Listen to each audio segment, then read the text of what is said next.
today I'm going to be talking about things that I generally don't like thinking about regarding secondhand issues that I've run into. And before I start, I do want to make sure to point out that most of my experiences have been very positive as far as buying Lolita secondhand. But because the majority of all my shopping is secondhand, that's why any issues that I run into are relating to secondhand. So I have 10 different stories. They're going to start out to pretty much not really a big deal to my worst thing that I've come into. And with that out of the way, I'm going to go ahead and just get started. So this first one happened really early on. It actually has to do with the second item that I ever bought. I bought a set for a really, really good deal. At first I wasn't even sure if I wanted it or not. I got it primarily for the price, but I'm really happy that I did because I ended up falling in love with that item so much. But the point of this is that a full week went by without me hearing anything. And as this is only the second time that I've ever purchased anything off of Lace Market, I wasn't really sure how to reach out to this person. It didn't even hit me to look up their username and see if they have an Instagram or any other place. I just wasn't sure if this was normal or not or what I was supposed to do. But I assumed that, something must have gone wrong. I did message them and let them know, hey, I'm ready to pay whenever you're ready to send the invoice. I want to say another half week or so went by when they finally got back to me. They apologized and told me that they were going through a very, very big breakup. I immediately understood, because if you're going through the end of a very long, serious relationship, probably aren't really going to want to get out of bed, at least not for a few days. On the other hand, in those kinds of situations, you probably shouldn't have anything listed, but at the same time, you can't really predict when things are kind of blow up in your face. So eventually the item did end up getting to me. But basically the point of this is that if a seller doesn't respond for a while, it's probably because they're going through something. Anytime this has ever been a thing, they always eventually reach out and say sorry, there's an actual storm going on, you can look it up on TV. And in those cases, it's always it's okay, take your time, safety first. It could also just be that Lace Market for some reason is not really working as well, and the emails probably didn't really send out. And I've had that happen a couple times to me before, where I'll get the email hours later. So if you find that a few days have gone by without you hearing anything, it is okay to try and look them up elsewhere. Do try and get a hold of them and see what the situation is. So the second story kind of branches off the first one. I mentioned it briefly in the Lace Market etiquette video that I did, where I was basically selling a dress, and in the listing I put US only, as I usually do, because if you live in the US, you know that the shipping prices are horrifically expensive, and the process is also just tedious. So it's just not at all something that I have time to deal with, especially if I'm working. But someone outside of the US did end up purchasing the dress, and they proceeded to message me letting me know, hey, sorry, but I have to have this dress. In addition to also reaching out on my Instagram and on my private Facebook. Now, I did say it is totally okay to try and reach out to other socials of the seller if they're not getting back. But in this case, it was immediate. I want to say within 10 minutes. I received the notifications that I was being spammed on my Instagram and my Facebook before I actually got the Lace Market email saying that someone had purchased this. And I'm sorry, but personally, I think that's a little bit rude. Moreover, I'm sorry, but I have to have this dress. It's entitled. It's a little bit entitled. And I just remember feeling so guilty because I didn't want to tell them no, but also I was kind of angry with them for putting me in the position of having to say no and feeling like shit for it. Now, luckily everything turned out okay. They had another friend here in the States, and I sent it to that person so that they could deal with the whole thing of shipping it out overseas. But yeah, I know it sucks, but please don't put the person in the situation where they have to tell you no just because you feel entitled to it. Moreover, if they do tell you no, you've purchased the item, which means that they have to relist it from scratch, which is actually super inconvenient. So please.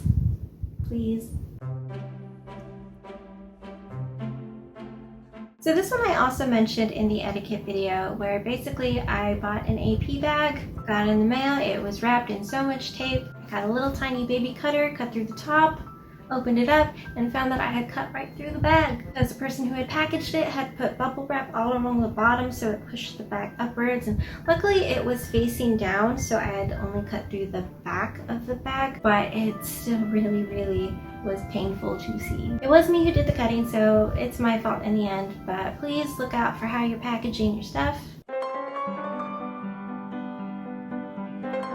So next story is I sold a dress. Transaction went over very smoothly, and then the next day or two I ended up shipping it out. A day or two after I had went to the post office, I received a message from the person who had bought the dress letting me know that their address on their PayPal was the incorrect one because they had moved. Now at this point, the package is already on its way over. I can't really do anything about it until it gets to its destination. Like once it's in actual transit, it's gotta get there before it can get back. So I keep waiting and the days keep going by, but the tracking still says in transit. Now this was before COVID, so I was genuinely very confused because things were late sometimes, but this seemed to be going like really late. So I figured maybe they are returning it to sender and it's just taking like extra long to get back here. So more time goes by until one day I check the tracking number and it shows up as delivered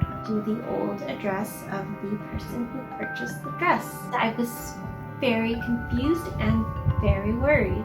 Now in my head, I'm thinking that another family has already moved into this place. So either they stole that package or they're going to give it back to USPS so that they can return it to the sender, which is me. So I spend the next few days trying to just figure everything out, trying to see what the situation is. USPS can't really do anything about it. And at this point, I am torn and settled with the fact that number one, I lost money because I'm gonna have to refund this person for, them not getting the dress. And number two, I also lost the dress. The dress is somewhere, I don't know where, but it's not in a home. Will it ever be fully appreciated? And I just remember crying internally and just trying to get myself together so that I could message this person and let them know what the situation is. Eventually, they responded, letting me know that like 2 weeks before, they had actually gone to their old place to pick the package up. So they've had the dress in their hands for quite some time and pretty much everything was just fine. Yeah. I could tell that they were really sorry for not remembering to let me know. And in the end, everything was okay, so it's all good. But this few weeks of stress were very, I'm just really glad that everything was okay. But from then on, anytime I saw something, I always message the person and ask them to verify their address before shipping anything out. So this next story, while simple, is actually massively detailed and long and a little bit complicated, so I'm actually not even going to bother delving into it, but I would just like to point out that when you get a refund or when you do refunding, the amount of time that it will take for the money to go through on a credit card is significantly longer than it would take to do on, say, your debit card or directly to your bank account. So in the event that you have payment plans or just really anything where you're kind of struggling with money and you want to use your credit card, if there is even the smallest chance of a refund happening somewhere in there, I wouldn't use your credit card. So yeah. So on to story number 6. I bought an item and it was drenched in cigarette smoke. And first I was really confused because it didn't say in the original listing that this person was a smoker or anything. But when I went back and I checked the other tab, the terms of sale, there's a whole bunch of stuff there, and in the middle it did say that they lived with a smoker, but their items were nowhere near, or they were kept in a separate area. So technically they weren't in the wrong. They did have the information there. I just didn't go to the other tab to read it. That being said, I do think that it is still very important to put things like smoking or pets in the main listing area just to be extra safe. Even if you don't smoke yourself, it's still very, very important because I guarantee you those items are going to reek.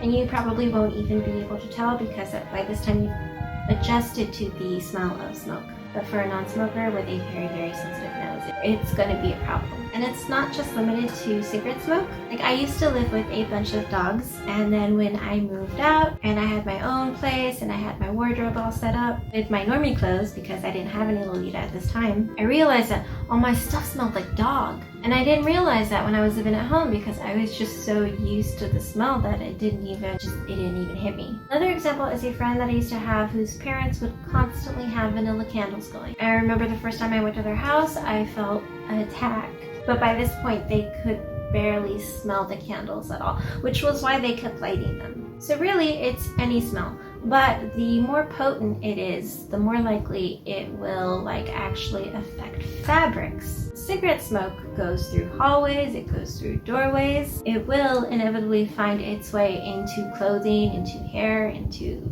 anything. So please be aware of that. The item that I received was so bad that washing it didn't help. I ended up covering it with charcoal bags and leaving it to sit. And I want to say that after 3 days, it was all good. So, it's all good, but a person should be aware if they're not going to be able to put on the item immediately. So for this next one, I purchased a small item, ate as soon as possible, and eventually the person shipped it over. I receive it in the mail, proceed to open up the envelope to get the item out, and embedded into the lace were parts of a dead bug. So the only way that I can really make sense of this is that perhaps the envelope they had used was really old, maybe in storage somewhere, and maybe something had crawled in there and died, and then while in transit the movement had kind of made it intertwine with the item. I don't know. I don't know.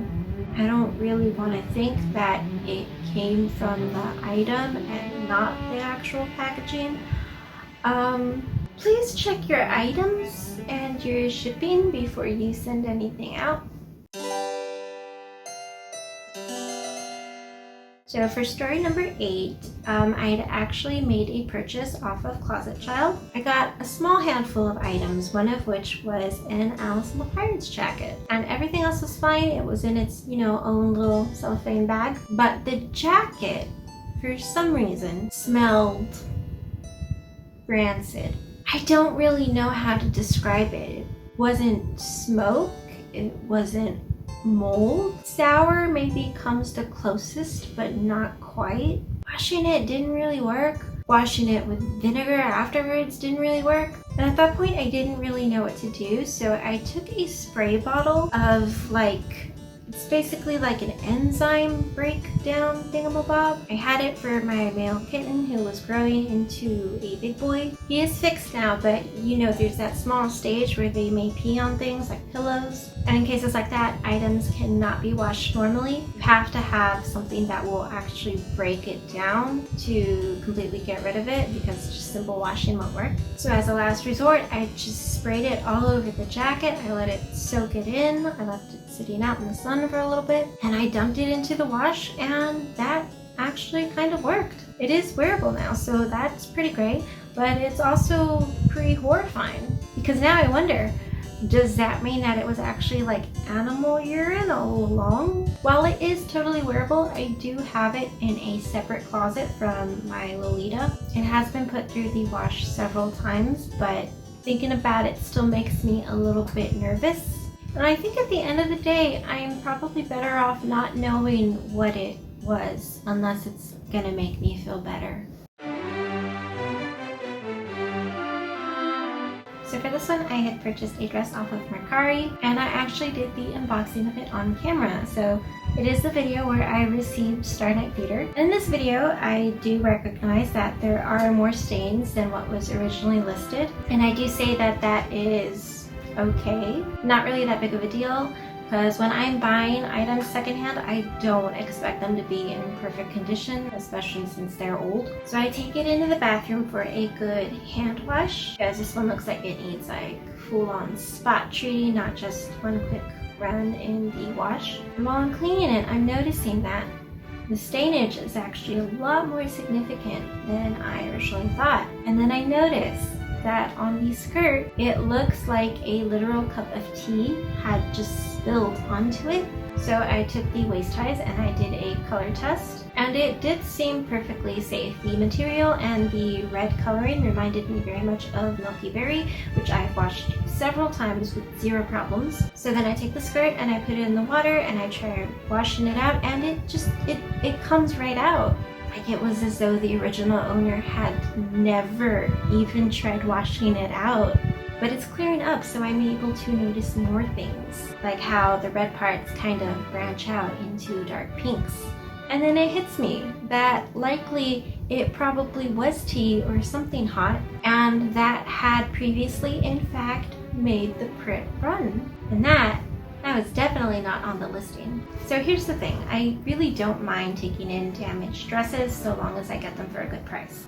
In this case, I paid quite a bit for this piece. Now, it did come with an old AP hat and some random pair of off-brand socks, but for the condition of the dress, it was still very, very overpriced. And I was totally bummed because the profile of the seller had pretty good ratings, so I was just like so confused. And then after this all happened, I really started to think, like, how is it possible that an item gets as yellowed as it was around the bodice? Now, I could be wrong, but I don't think that dress had ever been washed, like ever. So all I really have to say about that is wash your clothes, please. Please, wash your clothes. So the final story is similar. I was purchasing stuff from Mercari and I came across a dress with the waist ties and the head bow, and it was for a really good price, so of course I bought it. It was a dress that I've been wanting for a really, really long time, so I was really excited. So the package gets here and I'm taking everything out and everything looks good. I had bought a few other items with it, so it wasn't by itself. And as you know, with shopping services, whatever they receive, they put in a box and send to me. So nothing is tampered with and everything is packaged in its own individual thing. So I get to the dress in question and I'm really excited because I have it here in my hands and I'm looking at it and it looks so vibrant. Like I was not expecting it to be that colorful. So I rip open the bag and I stick my hand in there to pull it out and I notice it's wet. Not dripping wet, but like as damp as you could possibly be. Not like the little moisture you can feel on blouses that you get from Taobao, but like it was in the process of drying, but it couldn't because it was trapped with like no air. And so at this point I'm panicked and just praying, please don't let there be spots. Please don't let there be spots. So I take it out and I unfold it and there are spots. There's spots. There's a lot of spots on the dress, on the waist ties, on the head bow. On one of the lace of these shoulder straps there are spores. There's little spores growing, little black little spores.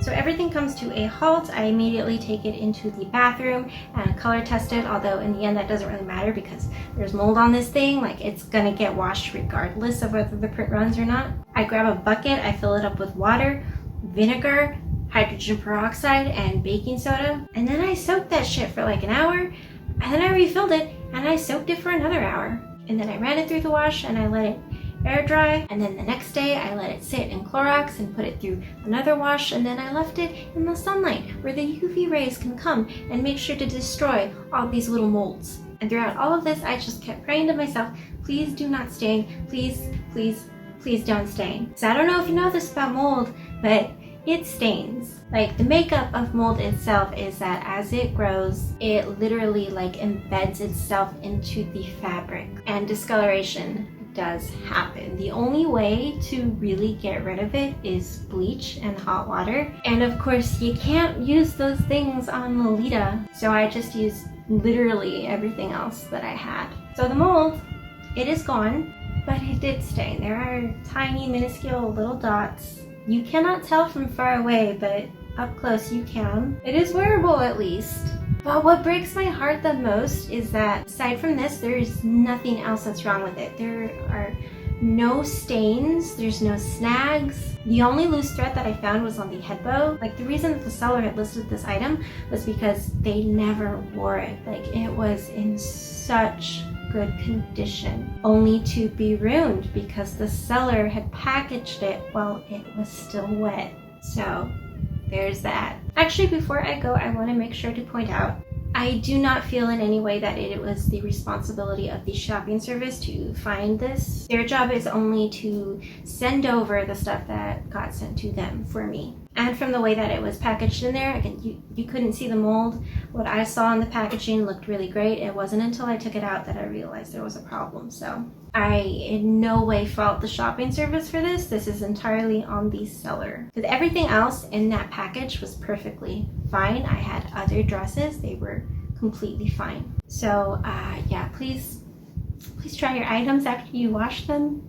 And that's it. I think I'm going to go ahead and go have some ice cream or something to make me happy. Maybe I'll go bake some cookies. I don't know. I truly hope that, especially these last two things, never happen to anyone. But aside from that, yeah. Thanks for watching if you watched, and I will see you next time. Bye!